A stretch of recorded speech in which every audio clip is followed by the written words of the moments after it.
a previous video on my channel, I went over the Hyundai Accent WRC effort. An effort that, if I'm being kind, was mildly disappointing. However, around that time, in the early noughties, they had a fellow manufacturer in and around where they were in terms of the championship, and that brand was Škoda. Nowadays, Škoda compete regularly in the WRC2 category with its Fabia, and have been very successful when it comes to garnering drivers and teams championships, with drivers such as Kalle Rovanperä and Esa-Pekka Lappi behind the wheel. But before then, Škoda were a part of the main stage of the rallying circus. In 1999, the company began to compete with the Octavia on a part-time basis. The Octavia was known for being a bit of a brick. Pretty rugged when it came to finishing the rallies, but ultimately they would rarely have the pure speed. Its size meant that it was quite cumbersome, meaning it would have to be thrown around by the drivers to try and coax the front end to try and grip up. Look, I'll turn in eventually, just be patient. The Octavia perhaps wasn't the best platform to create a good rally car, but to be honest, I don't really care. Its quirkiness is what makes this a car that everyone wanted to see do well. The car did earn one podium finish at the Safari Rally in 2001, which, given the car's strengths, in more ways than one, is probably the most likely rally to see an Octavia do well in. In the manufacturer standings though, Škoda were fighting to not get the wooden spoon prize, not helped by how the car's only full-time campaign was in 2002, but even so, if Škoda were going to show that their cars could be fast as well as reliable, then it would have to go down a different route. So whilst the 2003 campaign started with the Octavia once again, in the background, a new project was being worked on. Here it is. The Mark I edition of the Fabia was being turned from a sedate hatchback to a gravel-throwing monster. Launched at the 2003 Geneva Motor Show with some fancy lighting effects once again, it was hoped that this new car would get Škoda further up the WRC pecking order. The car was conjured up by the team's chief designer, Thomas Ingenlath, and looked to make advantage of the car's much shorter wheelbase compared to the Octavia. Although Thomas did say when it came to the overall appearance of the Fabia that we tried to emphasise the key design features of the Fabia in the WRC model and make it a beefy little power machine with a self-confident and cheeky face from the production car. Maybe from now on I'll just call this car the beefy little power machine. Anyway, for all the people out there who just can't get enough of statistics, then here's all the details you need to know. The engine. A 300 horsepower 2-litre 5-cylinder unit with a wonderful turbocharger.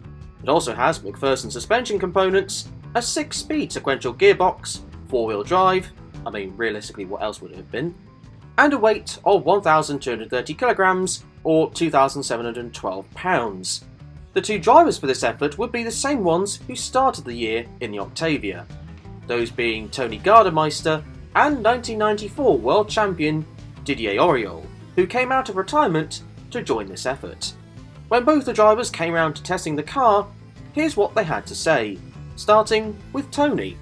At lower speeds the handling was very responsive, and at high speeds the car felt more reactive. I think the car will be quick, but we need more time to see exactly how quick. The engine feels very good too. I'm very encouraged. Didier meanwhile said, "It represents everything which is good about Škoda, both speed and reliability. There's still a lot of development work to be done, but I have a lot of experience in working with new cars, and I know I can use that knowledge to Škoda Motorsport's advantage. The Fabia WRC has so much potential."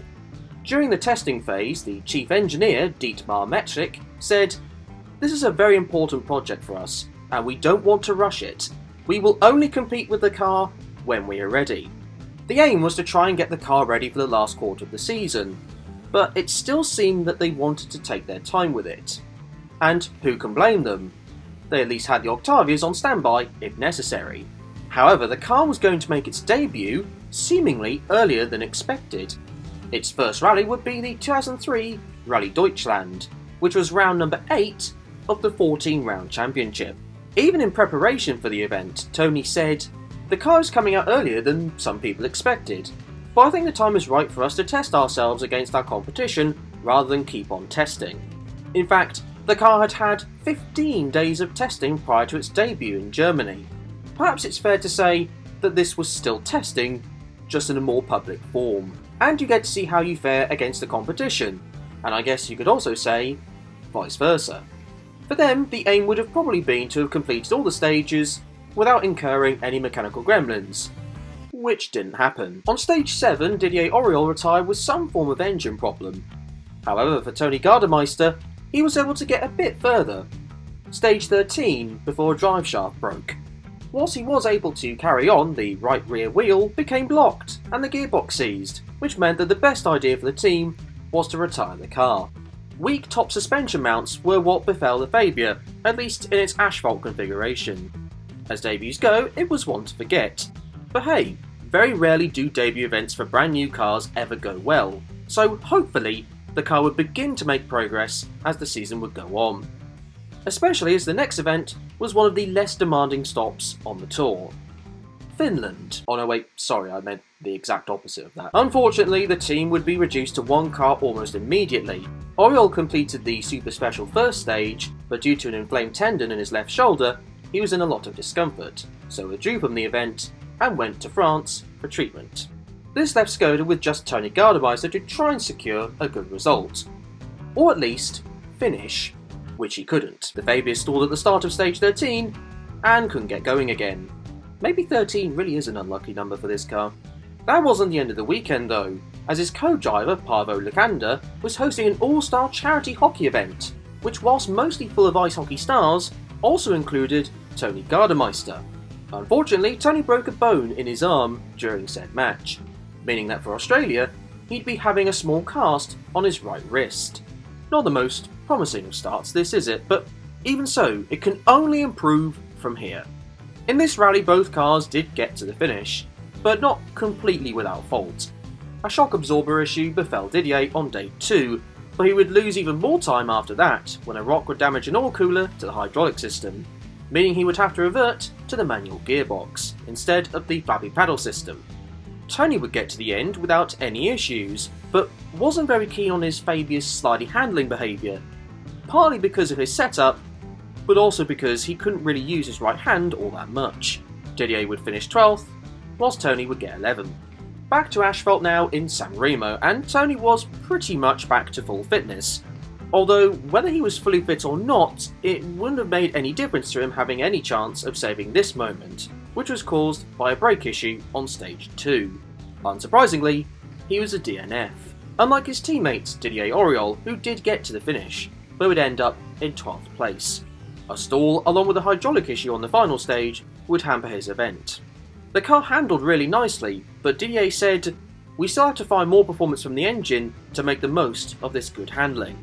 The Tour de Course was next, in France, and there were yet more signs of the car having great handling characteristics, but a broken rear roll bar on day 2 would hamper Gardemeister's progress, meaning he would finish in 11th place, just over 5 minutes off the winner. Didier meanwhile would have a home rally to forget, as he retired on the first stage with an electrical problem, and Didier would retire again at the next rally in Catalonia, after breaking the front left wheel rim and having a damaged turbo wastegate valve. His rally was ultimately over with a clutch fire. Tony's car once again handled well, but a broken anti-roll bar would hurt any chance of him getting higher up the field, along with this spin and this stall. Tony would finish in 12th, just under 6 minutes off the winner. Then it was the last rally of 2003 in the UK, which was just an absolute nightmare. For Tony, he was beset by engine issues, with no water in the car meaning the temperature rose to as high as 130 degrees. After incurring service penalties, he then had a broken front drive shaft, along with suspension and transmission gremlins. And that was just on day 1. He would suffer further issues later on, as the differential hydraulic pressure pump failed, and it would be capped off with this excursion on the final day, retiring from the rally. Auriol struggled to find a good setup with the Fabia, but thought that the centre differential was broken. He wouldn't suffer any further mechanical woes, but did have an excursion as well, which he was able to get out of thanks to the spectators. Didier finished 11th, 15 3/4 minutes off the winner. It would turn out to be Didier's last event for Škoda. Harold Ludenek, who had the snappily titled job of Executive Director of Technical Development for Škoda Auto, said of Auriol's contribution, "His acquisition last year was extremely valuable, and our relationship remains very friendly. In the end, the best result that the Fabia had achieved in its 7 rounds was 11th place. In their plans for 2004, Škoda decided that the best course of action was to do a lot more testing with the beefy little power machine, therefore running a limited schedule, with selected events being run. I will take this moment to remind you all of a quote that I said earlier on in this video. We will only compete with the car when we are ready. Toni Gardemeister would return for next season, whilst it would be a return to Škoda for Armin Schwarz, someone who had long campaigned for the team in the Octavia and also helped get the team's only podium finish to date. Meanwhile, the team manager, Pavel Janeba, would leave his position by mutual agreement. Anyway, it's on to the team's first event back after its extensive testing programme, the Acropolis Rally. New for this season would be the Super Rally rules, where a car could rejoin the rally if it retired on the first or second day. They just wouldn't be able to score any points if they did rejoin said event. Both Škodas would be utilising these new rules. Despite some promising signs of speed from Toni Gardemeister, his ability to score points were quashed thanks to a fire in the engine bay, while Schwarz had rear suspension issues. Gardemeister then had more issues to contend with, but both seemed fairly hopeful of more progress to come. Schwarz said, "Overall, I was pleased that, when we were running in our correct position, our pace was as quick as we had expected from the pre-rally tests." After skipping Turkey and Argentina, the two beefy little power machines would join the WRC scene in Finland, and they would be joined by a third beefy little power machine, piloted by Jani Parssinen, who had driven for the Works Mitsubishi team in 2002. And finally, there were some good outcomes with the Fabia WRC. All 3 Fabias finished the rally, and nearly gremlin-free as well. Even better still, 2 of them were comfortably in the top 10. Parssinen finished an impressive 6th place, who really enjoyed the handling of his car. Gardemeister would finish in 8th despite not having a lot of grip at the start of the second day, while Schwarz just wanted to get to the end, so finished in 12th. Although it is perhaps important to note that while in the context of the Fabia's WRC journey that this is comfortably its best showing yet, it was still just over 4.5 minutes off the winner. So they still had some way to go, but at least they were going somewhere and weren't just in an endless spiral of misery. They entered the next round in Germany, also with 3 cars, and once again, there was some cause for optimism. Driving the third car would be Roman Kresta, who drove for Škoda in selected rounds in the past with the Octavia, and he showed some really promising pace. That was until this off, which would put him out of the rally. Armin had some brake issues for a couple of the stages, which brought him to a finishing position of 11th in his home event, although he did set the fastest stage time on the 13th stage, the first time a Fabia had done so. Maybe the number 13 wasn't so unlucky for the car after all. Toni would be the best performing Škoda though, collecting a solid 7th place, just under 5 3/4 minutes off the winner. Japan was skipped, but the UK round was not, although they'd have probably wished they did. On the typically drenched and muddy roads of Wales, Toni Gardemeister would have this spin to deal with, before spinning round again at a different section, before this hop into a ditch really would put pay to any chance of a decent finish. He would get out of the ditch with a bit of help, but would end up just over 39.5 minutes off the winner.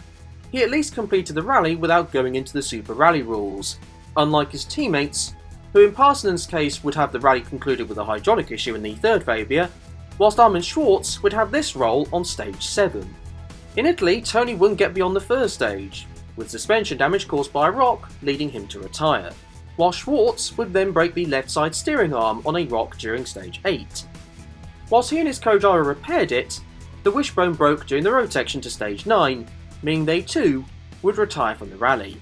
Thankfully for Škoda, the results got better for the asphalt event in France with a Tour de Course.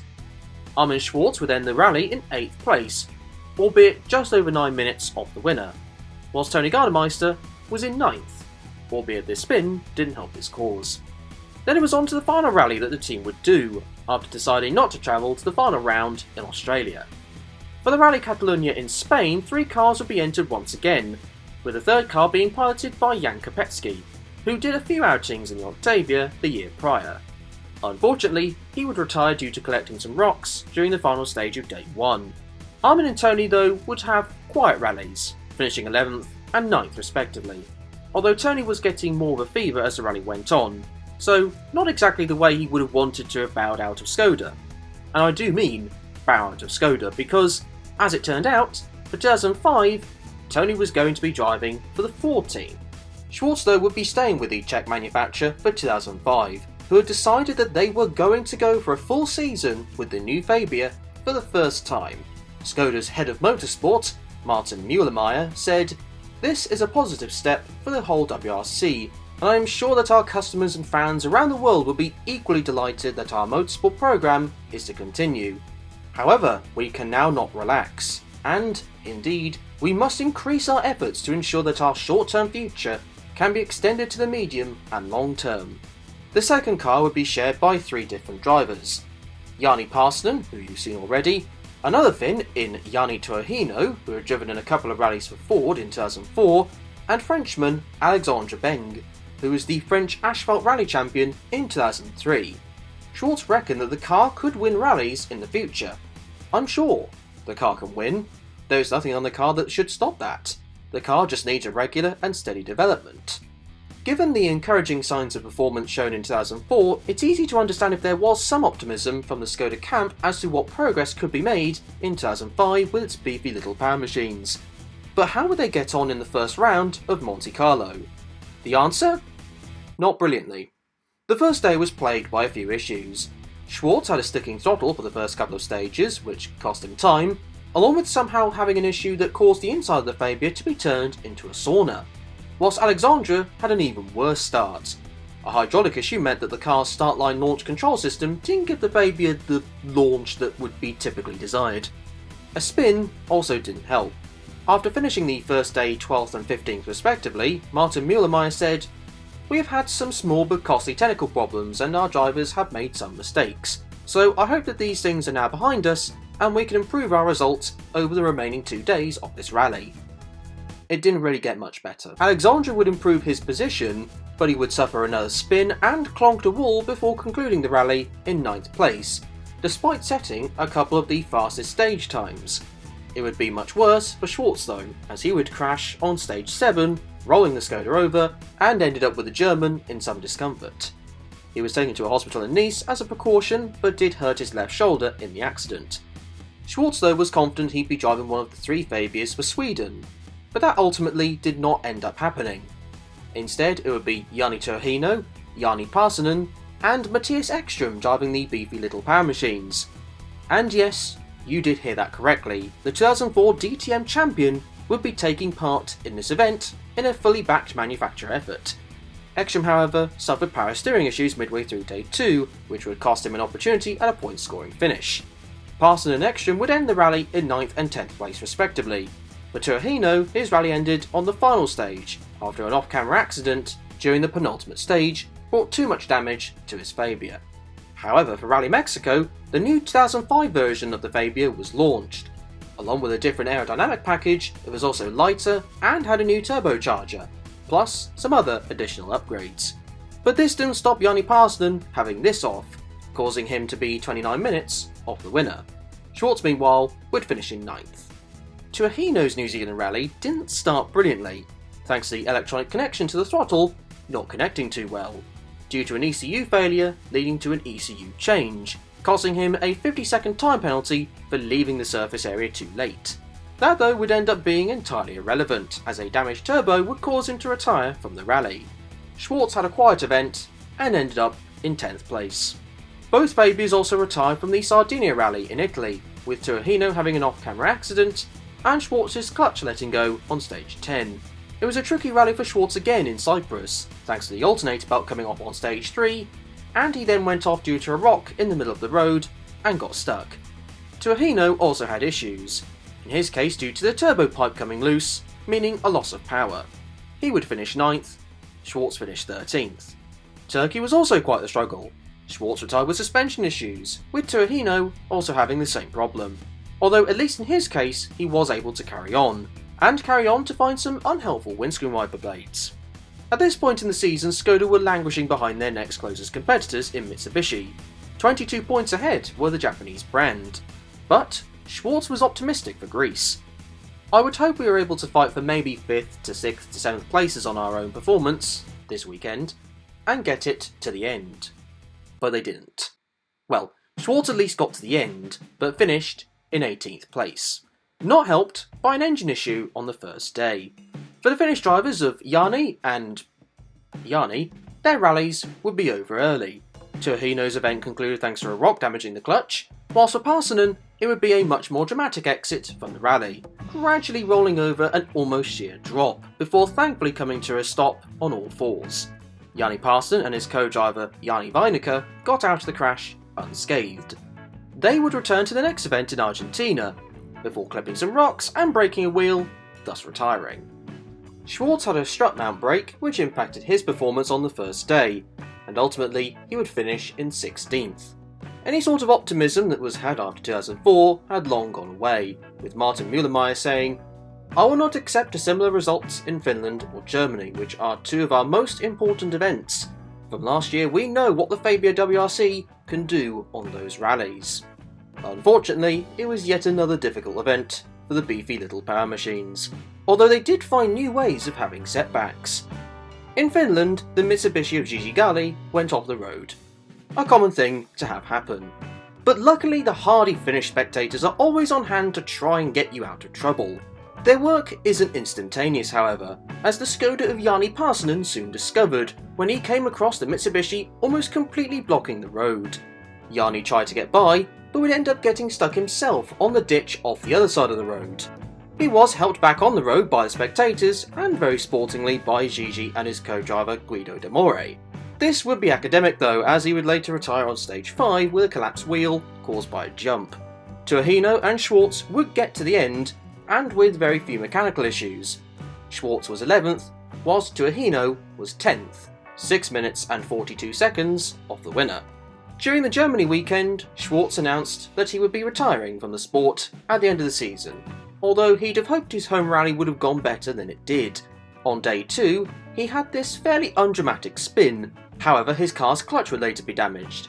Okay, the Hyundai Accent WRC car had a lot of turbo issues. It seems like the Fabia WRC had a fair number of clutch issues during its existence, and also the cooling fan would get into the radiator, damaging the engine too much for it to be worth continuing. For the two other Fabias, Jan Kopecky would finish 11th, whilst Alexandre Beng had this off-road excursion putting him out. At this point, Škoda really needed something to try and give the team a bit of a spark, because things weren't working out. And maybe they found a way to try and galvanise them. Despite him not apparently accepting an offer to join the team prior to the season, Škoda had acquired the legend that was Colin McRae for the UK round of the WRC. Of the announcement, Colin said, "This is an opportunity for me to utilise my experience to help the Škoda Motorsport World Rally team develop the Fabia WRC 05 in a positive way for the future. Although I have not competed in a World Rally car since Rally GB 2003, the team have put together an extensive testing programme which will give me the opportunity to evaluate the Fabia and have it set up to my liking." He would be partnered up with longtime co-driver Nicky Grist, and did an incredibly extensive testing programme, including 700 kilometres of running. It seemed like if he was going to do this, he wanted to do it properly. There's no denying that the acquisition of McRae had really sparked some much needed life into this project, but ultimately, the Škoda would need to demonstrate to Colin that there was some genuine potential with this car. And you know that McRae would give it his all. On the whole, the pace wasn't too bad. Certainly if you were to compare to Armin Schwartz, who was struggling to figure out how to extract speed from the car. McRae's performance though was hindered by having to go to the manual gear shift, but didn't stop him from showing his usual exuberance behind the wheel. In the end, he would earn the Fabia's best finish so far, with a 7th place, while Schwartz was 14th. But unfortunately, the event would be tragically overshadowed by the passing of Michael Park during an accident on stage 15. For the next rally in Japan, Armin Schwartz would be joined by another new name in Mikko Hirvonen, someone who had driven for Ford and Subaru in previous years. However, his rally would end with this scary off. Luckily, neither the driver or co-driver were too badly hurt in this incident, although Mikko's co-driver, Jarmo Lehtinen, did go to hospital after being in some discomfort, but no serious injuries were discovered via an X-ray. Schwartz would end up finishing in 10th place. The Tour de Corse in France was up next, where Schwartz would retire, this time due to tyre wear caused by a severe handling problem, according to Armin. Jan Kopecky in the third Fabia finished in 12th, whilst it was a sort of breakthrough result for the Škoda this season, with a 6th place courtesy of Alexandre Beng. Although it is important to perhaps note again how it was 5 minutes and 27 seconds off the winner's time. But still, at least it was their best result of the season so far. A shame that Alexandre retired in his final scheduled rally of the season in Spain at Rally Catalunya due to a gearbox failure. Schwartz also had gearbox issues of his own, losing a couple of gears and thus losing time on his way to 11th place. For Jan Kopecky, it was a great event for him, earning his first ever WRC driver points. Although, as he was the third car for the team, he didn't earn them any manufacturer points with his 8th place finish. And then it would be the final event of the year in Australia. This would be Schwartz's last rally before retirement, whilst Colin McRae would be back for the team in this 2-car effort. And what occurred next? No one could have anticipated. Not even Colin himself perhaps, or maybe even the Škoda team itself. Colin was setting some great times, and made the Fabia look the most flamboyant and energetic that it had ever looked. Even though he was favoured by a slightly better position on the road, and that the attrition rate was incredibly high, it was hard to ignore that one of rallying's biggest icons had gotten the beefy little power machine to 2nd place at the end of the 2nd day, and that was even with a gear shift issue. But even though he was behind the leader by a fairly decent margin, he still wanted to go for the win. Typical Colin, that. But a podium for Škoda would be a much needed positive from this season. At the start of day 3, he lost 2nd place, and thought that the car had an issue. The team decided to replace the clutch. Oh no, not the clutch again. Replacing the clutch during the service seemed to have been harder than it would normally have been for whatever reason, and the team would exceed the allowable time limit for repairs, meaning that Colin was out of the rally. A potential podium? Gone. The crowd applauded the team, but it was hard to ignore the devastation etched onto the mechanics' faces. Colin said, "These things can happen at any time, and with any team, but it was especially frustrating for it to happen just now. It was a good dream while it lasted." Škoda were considering whether a full season with the Fabia in 2006 was worth doing. The team were rumoured to be looking at Citroën driver Francois Duval for a seat, if they ended up doing it. McRae hoped that his Australia effort was enough. "I hope it will have a positive effect on the future of the team." The answer was confirmed later in the year. There would be no factory-backed effort for 2006. Instead, a couple of privateer efforts, not contesting the whole season. The Škoda chairman, Detlev Wittig, had this to say: "We have given our future participation in the WRC a lot of serious thought, and we believe that this is the most cost-effective way in which to maintain the Škoda brand's presence in the series." Meanwhile, Škoda's head of research and development, Harald Ludenek, said, "Škoda Auto will continue to observe the development of the championship and its regulations, and will decide at some point in the future whether or not we will one day return as a factory team." But they didn't. In a factory capacity, the beefy little power machine's run was done. They would continue in part-time privateer hands by Red Bull in 2006, and First Motorsport and the Czech rally team Kopecky outfits in 2006 and 2007, with the best result being a couple of 5th places by Jan Kopecky on some asphalt events. It's a shame that this programme didn't work out. The Fabia on the face of it did seem to be a good move for Škoda to make progress in its rallying exploits. The Octavia was fairly reliable, but didn't have the raw speed of its rivals. The Fabia was much smaller in dimension, and was also the more commonly taken body style approach in trying to make a quick rally car at the time. Look at the Citroën Zara and Ford Focus as examples. Indeed, the Fabia did seem to be faster than its big brother in the Octavia. The drivers on the most part really enjoyed the handling, but one thing that the drivers were commenting on was that it didn't have as much power as it perhaps needed to become more competitive. It also didn't help that the car also had a rather confusing existence. Being tested during 2003 before replacing the Octavia mid-season of the same year, then deciding to dedicate the 2004 season to more testing and a much more part-time effort. before giving the car its first full season in 2005. Maybe it would have been better had they'd have continued to test the Fabia during 2003 and run the Octavia the whole year instead, before maybe doing a full campaign in 2004 with the Fabia to gain more competitive data. Reliability was obviously a major headache for this car sadly, and cost the Czech team some points along the way.